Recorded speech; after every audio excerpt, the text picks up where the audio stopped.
بچ کی مونږ دا نه وایو چې ګینه دې بنده د اختیار په خپله پیدا کړی دی او دې په دې کې الله ته محتاج نه دی زما د ولا قوته د دې خدا معنا نه ده چې هر څه الله کوي مخلوق سے نشي کولی ګینه ما ته وښایه د اردو نه د پښتو په یو کتاب کې مې راته وښایه مړه د شاړي په شیعه په یو کتاب کې مې راته وښایه در خلاف دي نبی علیه السلام مبارک فرمایي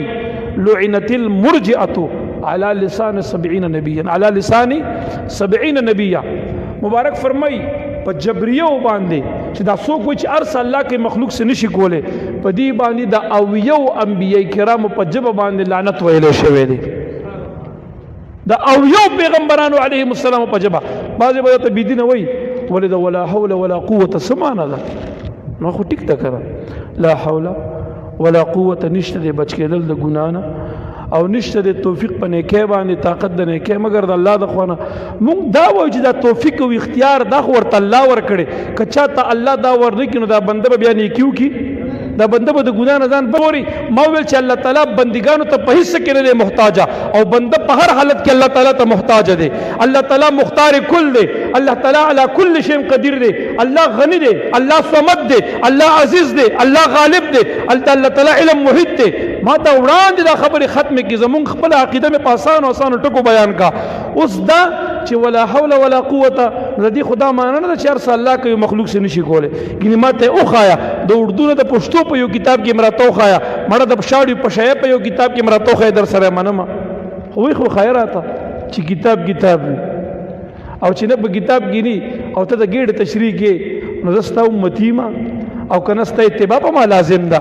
او کنستا کلمه ما ویل چې زبستا خبره منم ما چې د کم ذات کلمه ویل دا او د کم پیغمبر علی السلام کلمه مې ویل دا د غي نبوت مې قبول کړی دی زب د غي اتباع کوم ستا غونډې د بيدینه مولا اتباع خو نشم کولای کنه په خبره پوهیږي دغه غرض دی لا حول دی به تزر ولا حول ولا قوه ما نصدا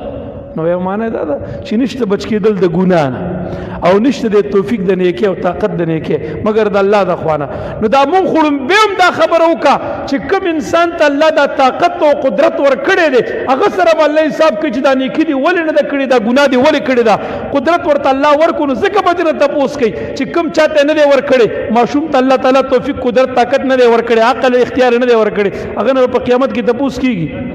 لیونی ته الله نه دی ورکړی هغه نه به تاسو کیږي هغه مرفوع القلم دی کنه دا چاته چې ورکړی دی اختیار ورته چا ورکړي خود دې اختیار نه بعد دا کارونه څوک کوي